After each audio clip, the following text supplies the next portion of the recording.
Hello, friends. Hello again and welcome to another episode of Hidden Talent, Season 2. As you know, my name is Philippe, and Hidden Talent you already know quite well, but it's a series of interviews with builders, creators, and innovators that often go unnoticed by the general public. And this happens for several reasons. Some of them prefer to build in silence and don't like to brag about what they do, or others just like their achievements and the impact that they create speak for themselves. And I'm super excited about our guest today is Adriel Lubarsky. I hope I didn't butcher your name, but yeah, you nailed it. You nailed it. Thank you, Adriel, and welcome. Adriel is how many companies did you found? 3 or 4? Some 3 or 4, depending on what you count, but 3 or 4. So it's going to be a fast-paced episode, kind of go through all of those kind of founding stories. I think you kind of had a lot of roles throughout your career, from professor, investor, founder, employee, consultant. So it will be interesting to explore how kind of what did you learn from each of them? How are they different? How are they better, worse? All of that. First of all, thank you for being here today. I know that my short introduction doesn't even kind of briefly show what you've done, but that's what we're here for. So, before we dive deeper into all of these adventures and professional adventures, could you give us kind of a brief intro? One thing that I'd like to ask is, give me 3 or 4 kind of keywords that you think describe you as a starting point. Then 3 or 4 keywords. Sure. I would go with persistent, doggedly persistent. We can consider that one word. We'll definitely talk about persistence plenty. Amicable. I think working really hard to build relationships and really quickly is really important. Don't know if this counts as one word, but I will throw right in there, open to failure. I start experiments very, very quickly, and I think we'll talk a lot about this, but the minute I have an idea, I could be starting that experiment. And sometimes I build in public a lot. And so my wife says I'm very free. I'm very free. I'm not afraid of looking dumb in places. I'm not afraid of trying things out and sharing them to my own network and seeing how that lands, because I think it has a lot of value. So whether you call that open to failure or as she so lovingly says, free, I would say that stands up there too. I love that idea of open to failure, and I think it's something that we come across often here in the podcast. Sometimes not only about starting companies, but just trying new things in your career, kind of trying the new job, or even doing kind of a new task in your own job is also being somewhat open to failure. What else besides these 3 keywords, which I think are super revealing? I'd say if you want to get a pretty clear picture of who I am and the way I approach a career in particular. I'm the first to go to college for my parents, for my whole family. And my parents are very proud. They sent me to a good college. They worked really hard to get me there. I went to UNC Chapel Hill. Parents supported me all the way and really sacrificed a lot for me to accomplish that. And I studied business, and coming out of a good undergraduate business school, there's really only 2 options in life. You could go into an investment banking job, or you can be a consultant. Like, nothing else really exists. You're never told anything else is out there. But at some point I discovered entrepreneurship, and I remember telling my mom, who was, proud and supportive no matter what, but certainly concerned that I'm not taking a job with a real salary and prestige. And I told her, Mom, look, here's how the entrepreneurship lifestyle goes. 9 out of 10 startups fail. That's just what it is. You need to be aware of it. 9 out of 10 fail. And so now I'm on like failure number 5 or so, or 6, depending on where you start counting. And she ticks them off. And she goes, Adriel, great news. You only have 3 failures left until you finally have a success.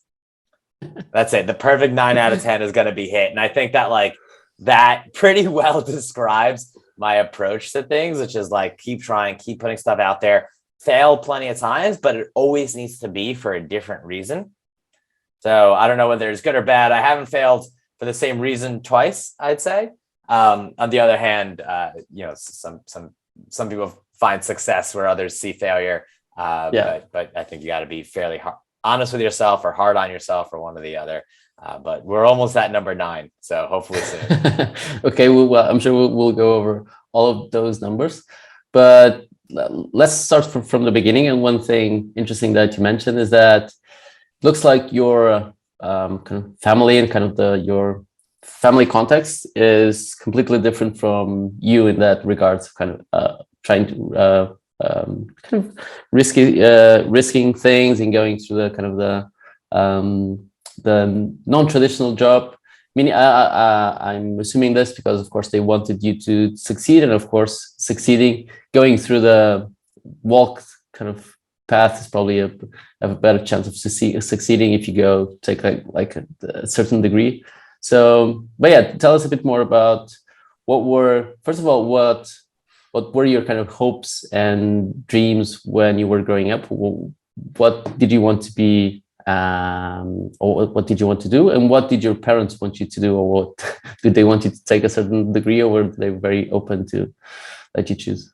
Well, first, I wouldn't say my parents are anywhere near risk averse. My parents both immigrated from the Soviet Union. My dad was 10 when his family came here. My mother was 18, and she forced her family to come here. Her parents didn't want to come. That is, I can't think of a bigger risk in life than changing countries, period. And so it's not that my parents are necessarily risk averse. They have a lot of risk. My father's an entrepreneur. My mother was as well. They just went through so much personally and professionally in order to build a life for their children in America, that they wanted to see us suffer less, as any parent would. And so the way you suffer less is you have a job that pays you a great salary, you meet a lot of people, you do really good work, you do really smart work. They continue to be very supportive of risk taking and entrepreneurship. They took big risks, and they were hoping that would make life easier for me and my sister and therefrom. So I think what my parents hoped for more than anything was that all this foundation that they risked so much to build for me would lead to something that brings me financial stability that they didn't have, that brings me in touch with people that they didn't have. You know, my dad, my dad's dad, my grandfather, he was as entrepreneurial as they get. Unfortunately, if you're an entrepreneur in 1960s Russia, you're a criminal. And so when my grandfather would buy some cows and sell their milk for a profit, he would get in a whole lot of trouble. And what the best quote unquote entrepreneurs / criminals in Russia do is they pay off the local authorities to avoid being put in prison for their crime of capitalism. And so that's what my grandfather did. And he built very successful illegal businesses in the Soviet Union. And then when he came to the United States, they were Jewish in the Soviet Union. It wasn't a pleasant place. And with all the wealth they had there, relative wealth, it still wasn't even middle class in America. So they came to the United States. My grandfather, with all of his clever abilities, with limited education, started building businesses again in the United States. And unfortunately, for him and my family, he used many of the same tactics that helped him be successful in Russia. Oh, is someone coming after you with a fine because you haven't paid it? Bribe the guy. That's okay. Oh, are your taxes too high? Don't pay them. Let's launder it. That's okay. Works in some places, didn't work in others. I say that to explain that my grandfather ended up being in a whole lot of trouble, and my father would drop out of high school to take care of his brother and mother. And the people my father grew up around, being a high school dropout, working at an auto mechanic shop around the community, are so different than the community that I was raised around. Because by the time I was going to high school, I was in a great high school in Long Island. Parents worked really hard to make sure we have a good home and a good family. And the people that I was surrounded by in high school were smart and ambitious and educated and all went to college. Whereas when my father grew up, maybe one or two of his friends went to college, and that was a very big deal. So the context that my parents built for me provided so much more than any one of the Lubarsky family had ever had. And I think constantly reflecting on the risks that they took and the setup that they gave me has been a big part of my decision making in my career. Yeah, so thanks for clarifying that. And I mean, you touched a lot of what you said was, I mean, we could do an entire conversation about it. But yeah, I guess what I was going for is that idea that since they've been through all of those kind of difficulties, they wanted to make sure you didn't have that and kind of maximizing your chances so that you didn't go through kind of what they did and kind of the dark side of taking risks in a way. But I agree with you, because nowadays for us, especially people in Western privileged countries, taking risks, I mean, they're not really risks when you compare that with real risks, like you were mentioning, kind of changing countries and kind of going away from a communist kind of culture and community to a completely the opposite. I mean, one. I'm not sure what the stats are in Europe, but in the United States, making up some numbers here, but they're actually accurate. Something like 60 or 70% of startups are founded by immigrants or first generation Americans. That's an insane number, considering, I don't know, again, making up numbers, but they're actually accurate. Only 10 to 20% of America is made up of immigrants or first generation Americans. And so why is that, right? What is it about the culture of an immigrant that opens you up to being so ridiculous as to think you should start a company? I think it's many things, but I think it's two above all else. First is your appetite for risk is very different, because you yourself as an immigrant or as somebody who grew up with these stories know what real risk is. You know what real change is. You know what real fear is. You know what real dynamic emotional roller coasters and leaving your family behind is, and leaving it all on the table and being totally out of money. You know what all of that is. So a startup, especially if you can raise any amount of money and do it with other people's money, not nearly as scary. But the second reason I think that immigrants make up the majority of founders, and I think also if you account for like the amount of money raised, it's even more, like immigrants are more successful founders in the United States. I think it's because we recognize how high our floor is and how much higher our ceiling is, right? If you're born into a comfortable middle-class American, fourth generation, fifth generation American family, you've got it good. You're pretty sure your life is fun, but you don't really have a comparison for where your floor is. You're not sure how good you have it. You're not sure how bad it can get. You just don't really know.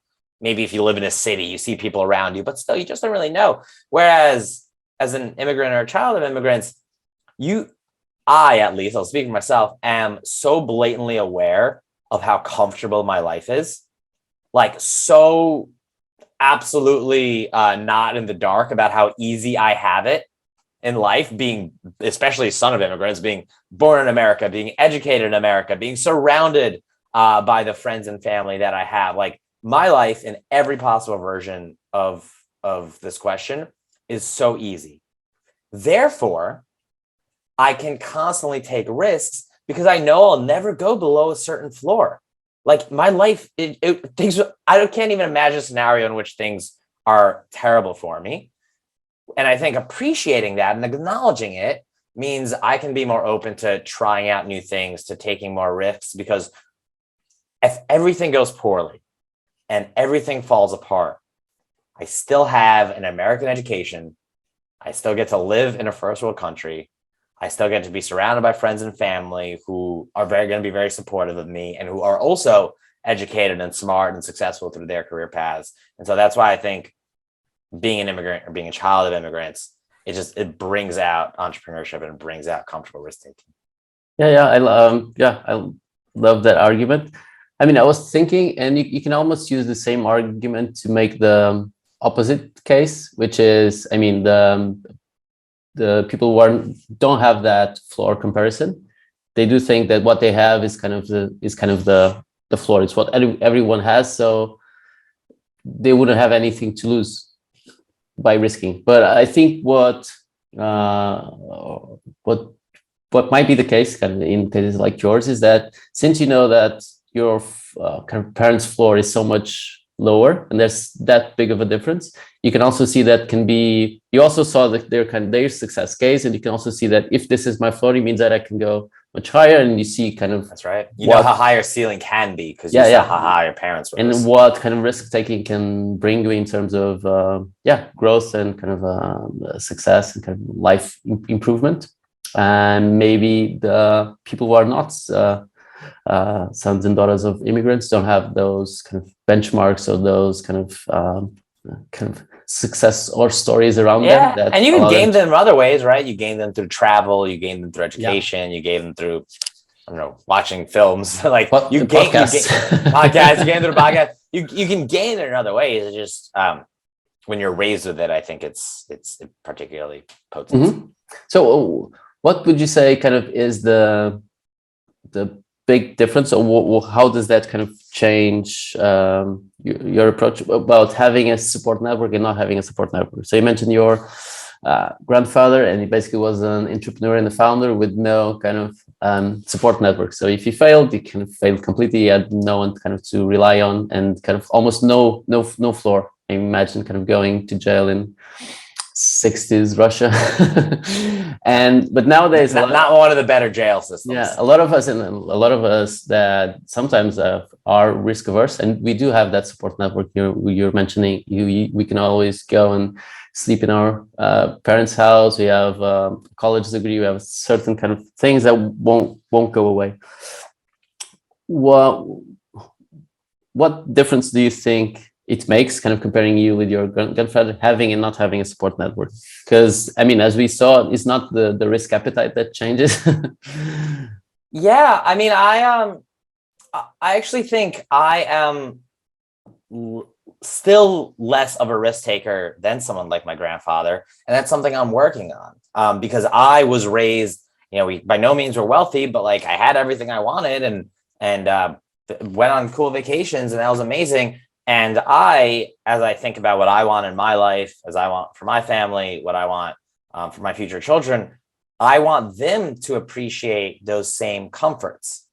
And so one of my mistakes in one of the startups I ran was not shooting for the moon enough, was not being risky enough, was not being bold and crazy enough, because I wanted to take this like safe, well, if I do these specific, it was a risk because it was a startup, but like, if I do these specific things, I'll be able to build a small business, which is amazing. And some people are so good at it, and they can like figure out how to make a $2 or $3 or $20 million a year business. And they do that great.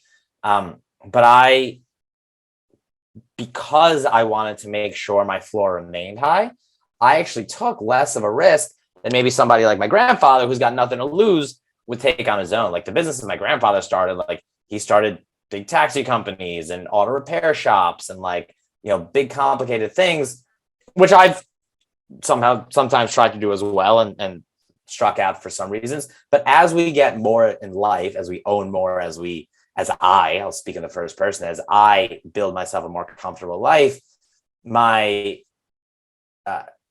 desire to be in a place where I can lose it all lowers and lowers, right? Naturally. So that's something I need to constantly remind myself of, and will continue to remind myself of as I build things over my career, is like taking a big swing is probably the right answer, because a failure isn't a bigger failure or a smaller failure based on the intensity of your swing. It's kind of like 0 to 1, or failure is a 0. You're not ever going to get fail -1. Just failure is 0. That's right, 0. And then there's levels. Maybe you fail, 0.1 or 0.3 if it's a small exit, or at least you learned something or whatever. But like, failure is a failure. The bigger the swing, the bigger the risks, the better. And so I think, who am more comfortable than my parents and more comfortable than my grandfather, certainly, I'm already seeing a little bit of that comfort in me, and always pushing myself to say, all right, what is the biggest swing I can take here? Let's take that one. Cool. So let's talk about your failures then. So you were mentioning. So fun. Let's do it. Yeah. Walk us through kind of the first one. So you mentioned kind of that wanting to go kind of the entrepreneurial route. So you knew that when you were still in college, you're already kind of thinking that after college, that was the path that you want to kind of pursue? Well, I knew that early on. So I started my first business. I was in like 8th grade. Okay. And I started a business called Natural Sweetie. And we would sell, it was like an e-commerce business. So it was kind of cool. I was figuring out like Google AdWords early on. We sold superfoods online and at expos and in stores. So we sold weird things like raw honey or bee pollen or virgin coconut oil. And it was a lot of fun. 9th, 10th grade, I built a website. I'd go to massive shows. I'd sell. I learned a lot about sales. I learned a lot about like being able to figure stuff out together. I used website builders before Squarespace. Stripe wasn't around, so I learned some code to integrate PayPal. Like all that stuff was a baseline. And so when I was in high school, you asked me what I wanted to be when I grew up. I very vividly remember my parents' friend coming up to me and asking me that question, Joe, what kind of thing do you want to do for your career? And I told him, I'd never heard of this before. I just made it up because it sounded fun. And I told him, I want to start and sell lots of different kinds of businesses. Just start and sell them. And I really believed it. And I really did, because I'd go to these expos and I'd be a little 14-year-old boy and everyone around me would buy my raw honey and they'd say, wow, you're such an entrepreneur. And that felt so good. Like it felt so awesome. But then I got to college and I went to business school and they put you on this career path and they're just saying, really the only jobs you should take are banking and consulting. Like that's really all there is. And so my internship was at JP Morgan and I had another internship at a consulting company and I sort of forgot about entrepreneurship. Natural Sweetie was running in the background this whole time and it was growing a little bit, but certainly wasn't like an ambitious project, but it was a good side business. And I took an entrepreneurship class and we went to Chicago Ideas Week, which is a big like entrepreneurship festival in Chicago. And I remember sitting in on a talk with this one entrepreneur, and my professor's name was Ted Zoller. And Ted Zoller took us to this talk and I sat in and I was just so like moved. I was like, oh my God, this is fun. These are the kinds of people I want to be like. These are the kinds of challenges I want to be solving. I remember we were in this dreary conference room somewhere in Chicago and I walked up to Professor Zoller afterwards and I said, all right, I am not accepting my job at the consulting firm. I am withdrawing my interviews from Google and Amazon. I'm going to be an entrepreneur.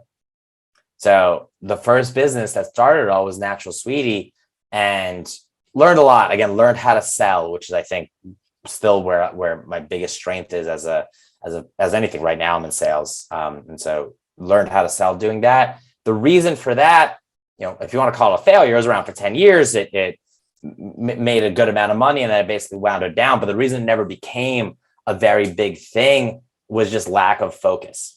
It was kind of lack of awareness that it could be a big thing. I hadn't heard of big companies and I hadn't heard of big I hadn't heard of it. So I didn't know what it could be.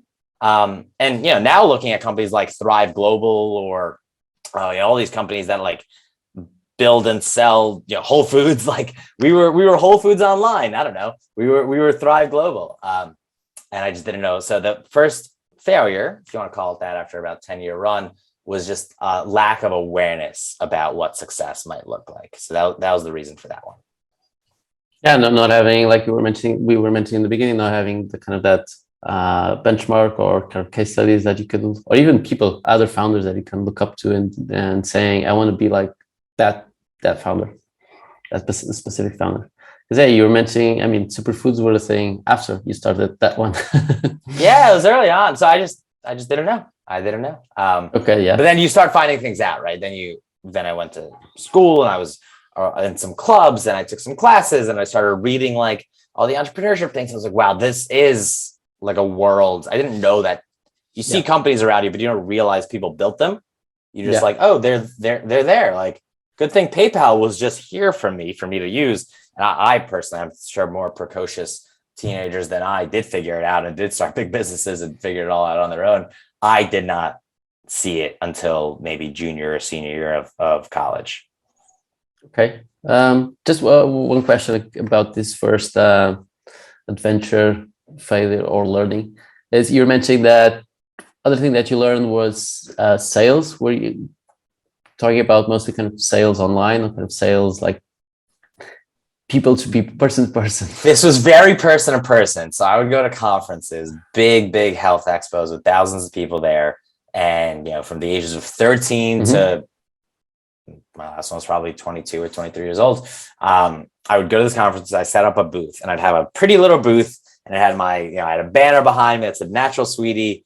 And I had my booth and I had my honey and I had sold like organic nuts and organic chocolate and coconut oil. And I had all these things there. And I'd arrive at like 7 a.m. and I would leave at like 9 p.m. for multiple days straight. And I wouldn't leave the booth. And I would stand there rather. I never sat down. And if I hired somebody and they did sit down, they were not coming back. You have to be standing. You have to be standing next to or in front of the booth, not behind it. Yeah. And I would talk to every single person that passed by and I would sell them honey. And I learned how to ask people the questions. Someone asked me the other day, actually, I was hanging out with a friend and he's a lawyer. And he told me that one of his concerns or doubts about himself is that he's never actually sold anything. So it's like, Adriel, like, what is sales? Like, how does it, like, what do you do to do sales? I said, oh, sales is really easy. The first 10% of it is just asking people what they want. The next 20% of it is repeating over and over and over again that if they buy what you're selling, they'll get what they want. And then the last 70% of sales is actually giving them what they want. You're not just tricking them into like buying your stuff and then you're running away. Like the last part of it is delivering on your promises. And I learned that at these expos, talking to 10,000 people a day, selling them honey. I pass you and I'd say, hey, Philippe, or whatever. Hey, welcome to our booth. Like, what's going on with you? You look like an athlete. Are you an athlete? Yeah, I'm an athlete. Oh, awesome. Like, what's your energy levels? Like, oh, I get tired before and after a workout. Do you take supplements? Yeah, I take supplements. Okay, what else are you trying? And then I would learn that you take supplements, but you're trying to move more into raw foods, and it's all about performance for you. You want to be a great athlete. So that was my first 10%. Yeah. And my next 20% is, well, did you know if you try raw honey and you have it before a workout, your energy levels will increase, your workouts will be stronger, you will be a better performer. Here's the stat, here's the chart, here's the whatever, but it's only about performance. And then the last 70% was, when you take it home, I'll send you follow-up emails, I'll send you marketing content, I'll check in with you when I see you at the next expo. How's your performance going? And I make sure you're actually getting what you receive. But that first 10% is so important, because if you come up to me and I start just telling you about raw honey and find out you're not an athlete, you're actually suffering with diabetes, or you actually have cancer, or I had this one client, she would buy, I don't know, 10 tubs of honey every time I saw her for her dogs. And so if I didn't spend my first 10% learning what she cares about, I would start telling her about how this honey does for her. It's not for her, it's for her dogs. And so I had to figure out that she loves her dogs, and then spend 20% of my time telling her how amazing this is for dogs, and then follow up and say, do your dogs love it? Are they happy? Here's some cool stuff about how this helps dogs. So that was the context of that sales. That was the lesson I learned 10,000 times a day, talking to a lot of different people. Yeah, I mean, more and more, I think people kind of forget that, and kind of building digital businesses online. And sometimes a lot of people forget to talk with their customers. And sometimes, I mean, you just rely on data and kind of advertising data, and you just spend the days looking at numbers and graphs, trying to get some kind of human insight out of that. To talk about weaknesses, like that's one of mine. Right. Yeah. The most recent company I started was called Riveter, and it was a consumer company.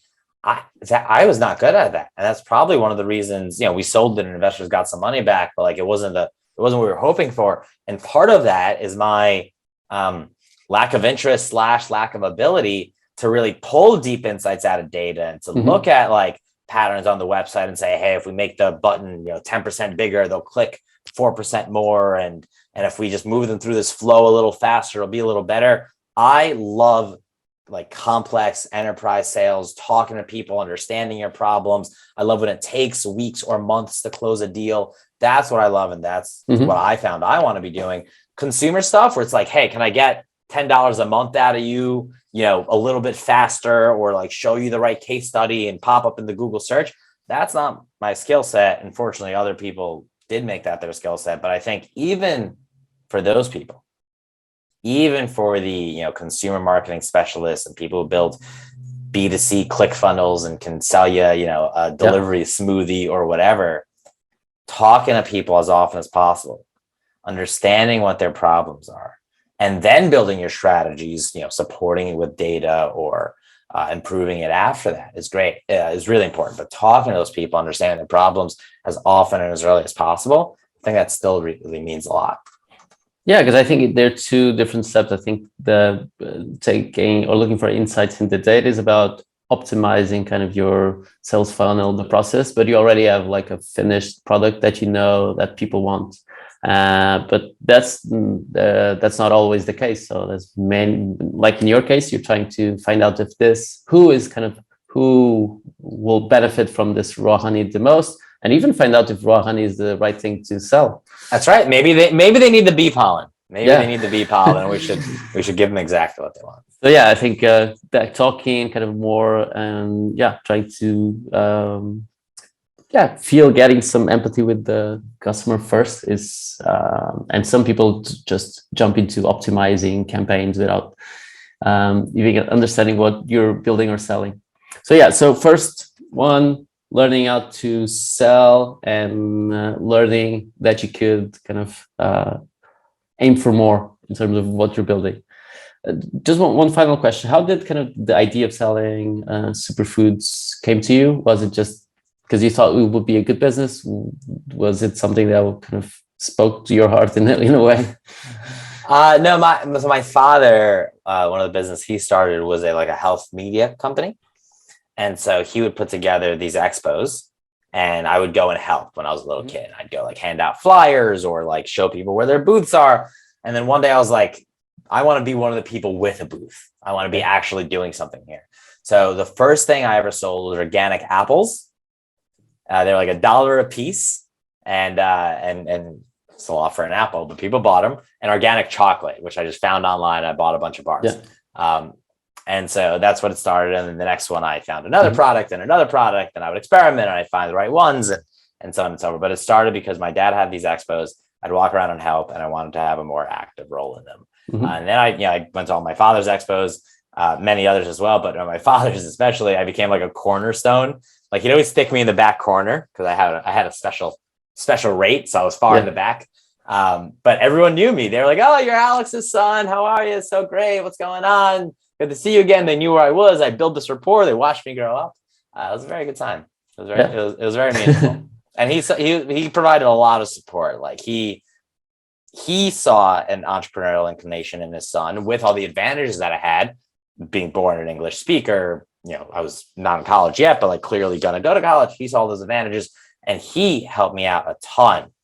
He designed my logo. He supported me. My mom would every time I forget paper plates or cash or whatever, she would go help me out. Parents were super, super encouraging of this experiment, which was really, really meaningful. Yeah, like the importance of having a support network, having people kind of that have your back. So those things that maybe for someone that was alone could easily kind of threw you off and kind of made you quit that entrepreneurial route, made you kind of stick to it. That's right. Yeah, good to know. So yeah, moving on to the kind of your next startup. How did kind of the next idea came to you, or what made you kind of decide doing it again? Was it the idea of maybe the company that I started, the startup that I do, can be much bigger and ambitious than Natural Sweetie? Yeah. So the context is this. So senior year, I had done the banking internship. I'd done of college. I'd done the internships. I had gone to Chicago Ideas Week, and I decided I'm going to be an entrepreneur. Like, that's what I'm going to do. Still not totally sure what that meant. Just knew for a fact, told my professor, committed to it. There were basically two ideas that happened at once. First was in this entrepreneurship class, one of the things was build a startup, go talk to some customers, figure out what you want. And most of the other people in the class, they'd build a PowerPoint deck and they'd submit it and they do a cool, clever pitch, and then they move on with their lives. I took this very seriously. And so after a few evolutions, what I came up with was a back end, like Uber for food delivery, well before Uber Eats. But the idea was we're all back end, meaning there's no customer facing experience. We're just going to do the driver logistics for restaurants and restaurant delivery services and things like that want to do delivery. So you own a pizza place, you are the brand, you have the website, you take the phone, and then you call one of our drivers and we go do the delivery for you. So that was happening. At the same time, as I went up to my professor and I told him I want to be an entrepreneur, one of his other students was working on an idea that was like open land. There's so much land out there. What if you can just really easily book it to go do an outdoor adventure? Think Airbnb for the outdoors. You go camping, hiking, fishing, do an event on private land. And they were both basically at the same stage, an idea, talked to some customers. I didn't know which one was going to work out. So I started building the delivery company, which would become Morph. Found a couple engineers, raised a small amount of money, like built a product, got some customers, started doing deliveries and doing that. And at the same time, because I was really interested in that other idea, and there were very impressive people surrounding the other idea, the Airbnb for the outdoors, which would later become Roamer, I was helping out on that for free for like a year. And eventually for $10 an hour for like another 6 months. And I kind of had both of these things going at once, and both were growing. Morph, the delivery company, was growing faster, and it was just more obvious what it could be, and it was really cool. But Roamer felt bigger. I didn't want to make the same mistake. I wanted to really shoot for the stars. Like the biggest I could imagine, I did this exercise. I said, what is the biggest Morph can get? And the biggest my imagination could make it was like a big food delivery business. You know, I could see it getting to, you know, a couple tens of millions of revenue if everything went well. I could see that path. And that was cool. That was really big. I'd be very happy with that. The other Roamer, it was so big, I couldn't even imagine a number on it. Like the way we talked about it was imagine if every bit of private land in America, which is like 80% of land, every bit of land was all of a sudden accessible. And you just clicked an app and said, I want to go there's this awesome property and it's got a pond and I want to go fish on it for 2 hours. Here's $20. Like that was huge. That just was massive. And so I decided to go with Roamer full time and do Morph on the side. And Morph remained a side business for like 5 or so years. And then we sold it a couple of years ago. And that was well and good. Roamer, I did full time for about 2 years and it did not take off. And so I made the decision to do Roamer because I wanted to be much more ambitious and because that was the more ambitious of the two options. And also because I was 21 years old and the people surrounding Roamer were like 45, 50, seemed super impressive. It just seemed like a good group of people to be around, and happy to talk about the mistakes we made there. But that was basically the setup for the next 2 startups at once. Yeah. So which one do you want to address first? Let's talk about Roamer. Okay. I think Roamer is more obvious of a failure and therefore more interesting. So yeah, one question I was thinking is how did you kind of find kind of your partners, co-founders? So starting as this many companies, how did that happen? For Roamer, let's focus on Roamer first, and then so Roamer was this professor. One of his students had the idea, and I told the professor, "Hey, I'm interested in startups. What can I be doing to get better at them?" And he goes, "Hey, why don't you look at this idea?" And so I met that student, and then that student knew somebody who would become the CEO. This guy Brian. So I started working with Brian on it. So it was like connection of a connection, all brought together by this professor, and then it grew from there. Okay, well, what about the other ones? I mean, we won't go deeply into them, but just for comparison. Yeah, Morph I was basically the only founder, but I needed to find engineers. I didn't know any engineers. So I reached out to the computer science departments of the top 10 computer science programs on the East Coast, or maybe the top 20 or something.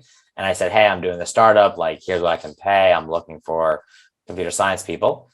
Interviewed, I don't know, dozens of people. And 2 of them were these great Duke students, Oscar Wang and David Zhang. And so they interviewed them, loved them. They came to the interview with ideas about how they would build it. And that just really impressed me. They were also young college students, and we built it together. And then Riveter I had worked on the self-driving car company. I was the head of sales, which maybe we'll get into. I was the head of sales. This other guy was the head of engineering. Andrew, loved him, loved getting to know him. And we started that together after that. So yeah, so you had all kind of 4 different kinds. Yeah. So maybe in the end we can try to learn something from those different models. But yeah, let's focus on Roamer. So yeah, why did you think, or what were the reasons why it didn't take off in your opinion? So starting from the end to beginning. So I think, and I look back on this very often because there was so much excitement about it and so much ambition for it. So it's really, I remain very raw that it didn't work, very frustrated that it didn't work. I think there are two main things that we messed up. The first is lack of focus. So even when I described it to you, I said, imagine if anybody could go on any piece of land and do whatever outdoor activity they wanted: fishing, camping, hiking, go swimming, take their dog off leash, do drone racing, do events, right? Really broad. And as a vision, that's amazing. But we should have said that's our vision, and we're starting with camping, or we're starting with fishing, or we're starting with whatever. And we didn't do that. We were really, really broad. And I think that affected the consumer experience. It affected what we built. It affected our go-to-market, because I would go from, a fishing conference to a camping event to the REI partnership to a big events thing, did everything. And that made it really messy. So I think that focus, like the big vision with a specific start and a clear path to go, all right, we're going to start with fishing, and then we're going to do camping, and then we're going to do off-leash dog walking, and then, I think that would have been a lot more effective. And the second reason it failed is I think we had too many cooks in the kitchen and not enough action. And I'll be specific about this. So, I said one of the reasons I did is because I was surrounded by these folks in their late 40s, early 50s. They seemed very impressive. And I think they were like strategy people. And they spent a lot of time making decks and talking about the strategy, and we'll do this, and then we'll hire this, and then we'll make this happen, and then what if, and so spreadsheets and all that was really good. And I got so frustrated at one point because somebody the CEO kept saying, yeah, we'll have a platform like in a few months. A platform's coming. I was like, this is so ridiculous. Like, let's just build something and get it out there. So in like 3 days on Squarespace, I built us an MVP, and we used it for like 6 months. And made like, I don't know, $100,000 of revenue off of this like really bad Squarespace website. And the fact that it was me, the young, 21-year-old, 22-year-old doing that instead of the CEO with a lot of experience, I think that was sort of a red flag to say we didn't move quickly enough. We spent too much time in the laboratory. We spent too much time on strategy, on wondering, on perfectionism, instead of just like putting something out there and then improving over time. Finally, we did get something out there, but I think that was like a cultural or a leadership issue that we had. Those are the two mistakes. Yeah, and two mistakes that are interrelated in a way. So by focusing on a kind of a smaller kind of niche use cases, probably easier to start because it's clear what you need to do to kind of serve those people. Yeah, and exactly. It was so big, to we didn't always know. Easier to do to do an MVP.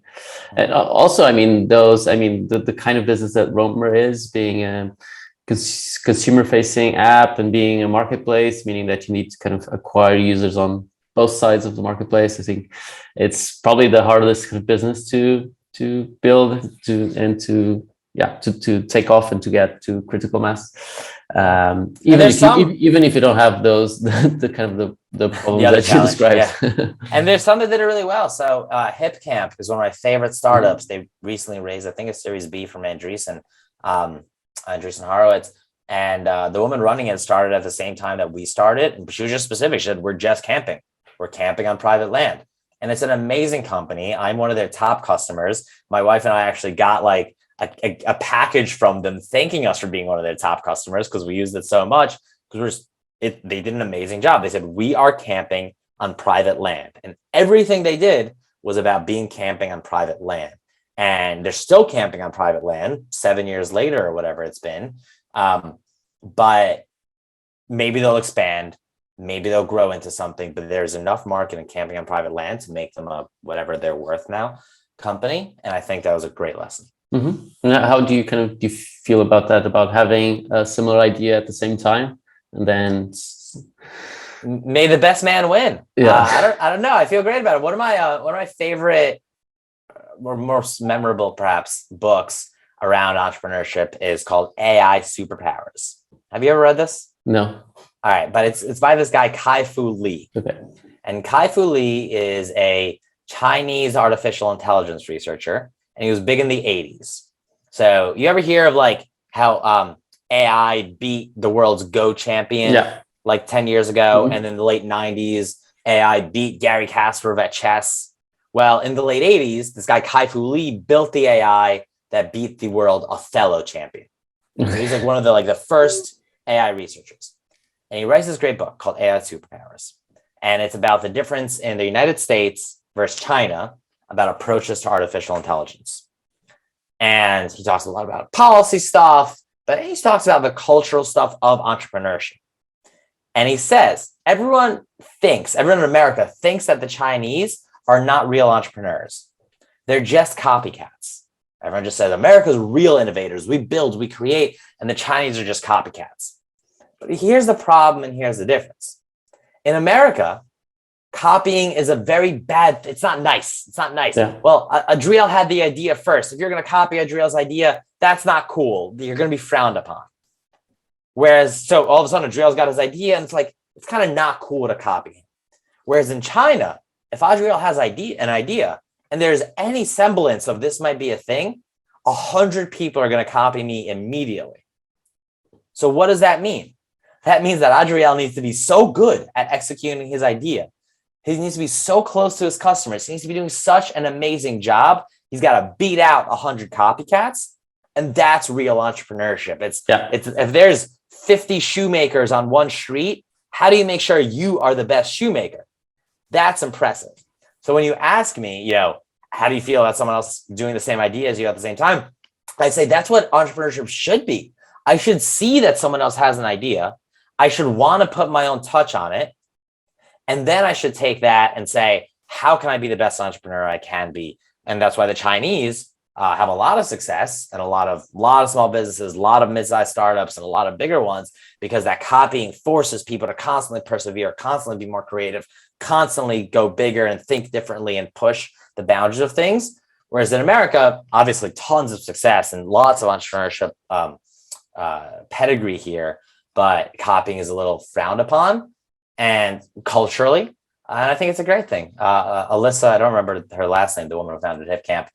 She crushed it. She did an amazing job, and I'm a very happy customer of theirs. And I learned from that experience, and hopefully I'll do better next time.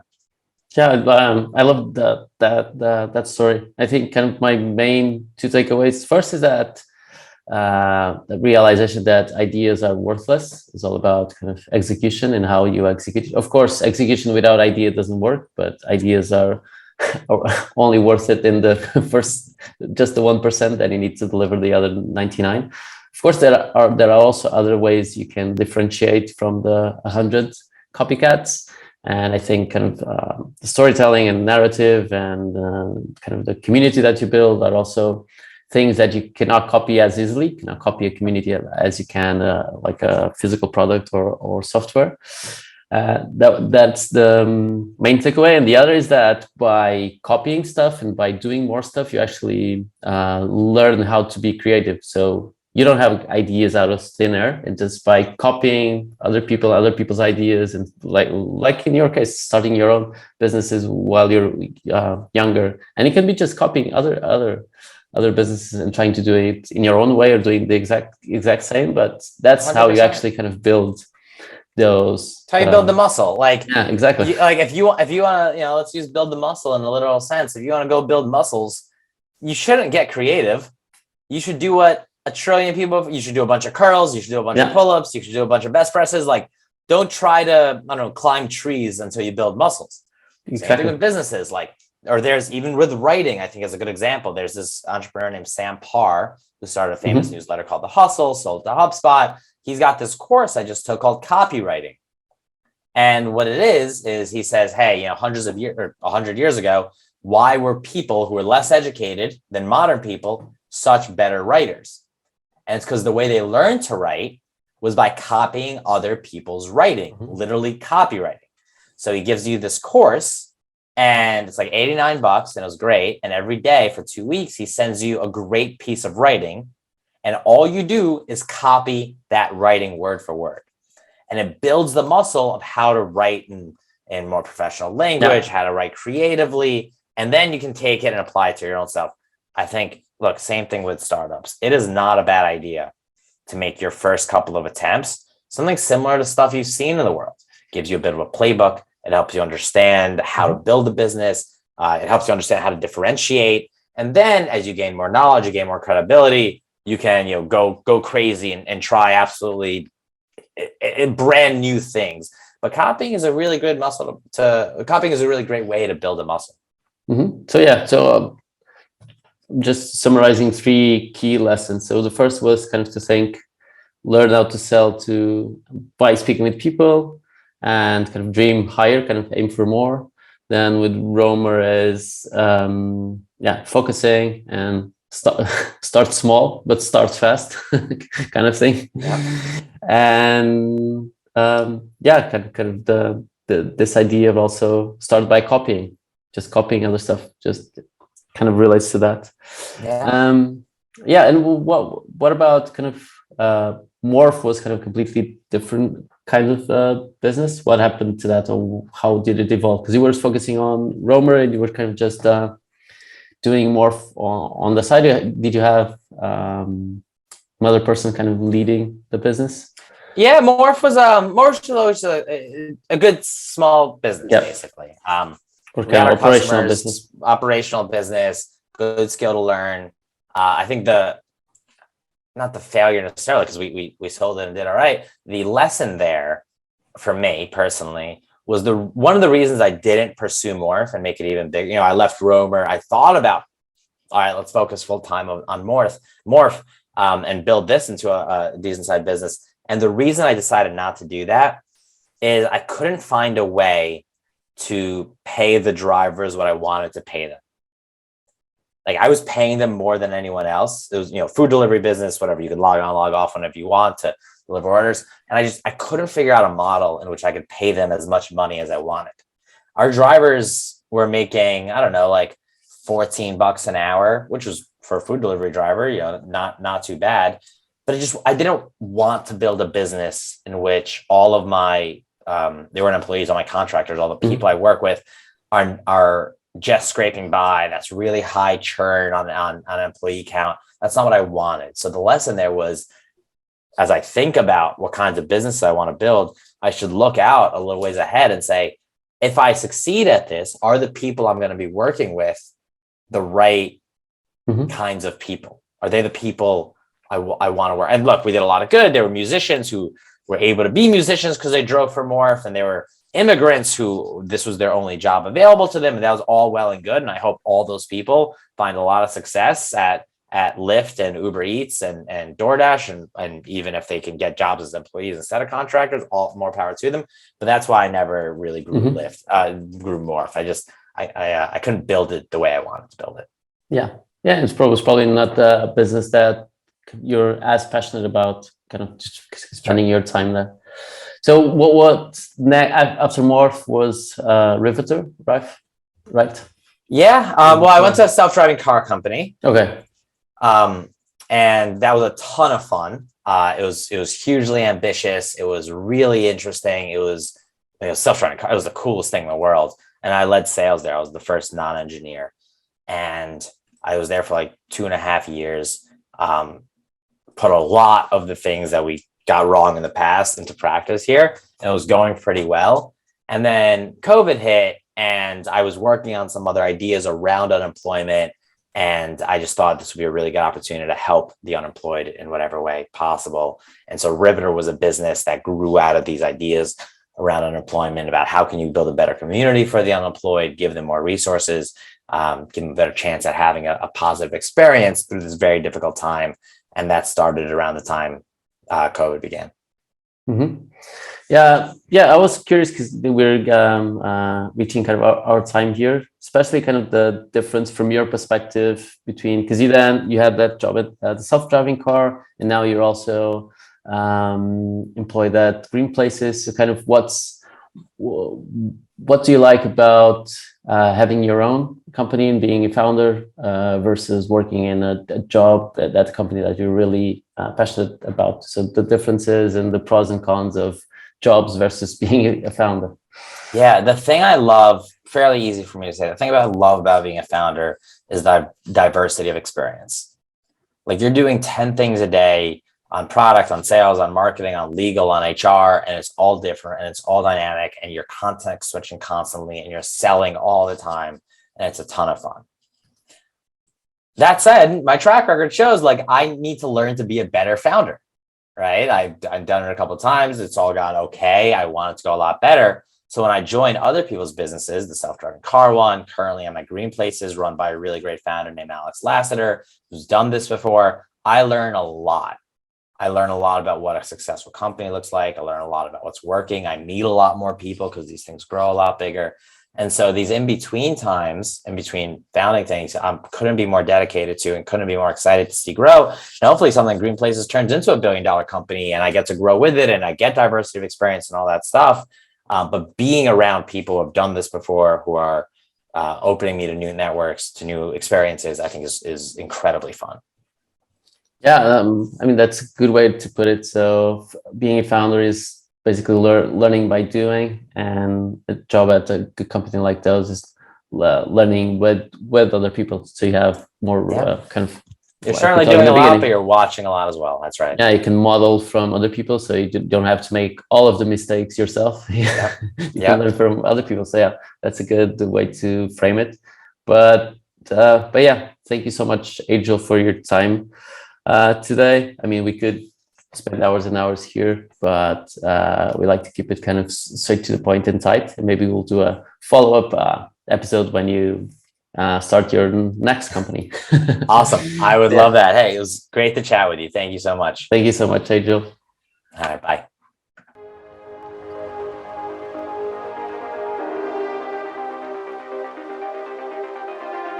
This podcast is sponsored by Talent Protocol, the Web3 professional network where anyone can invest in high potential talent.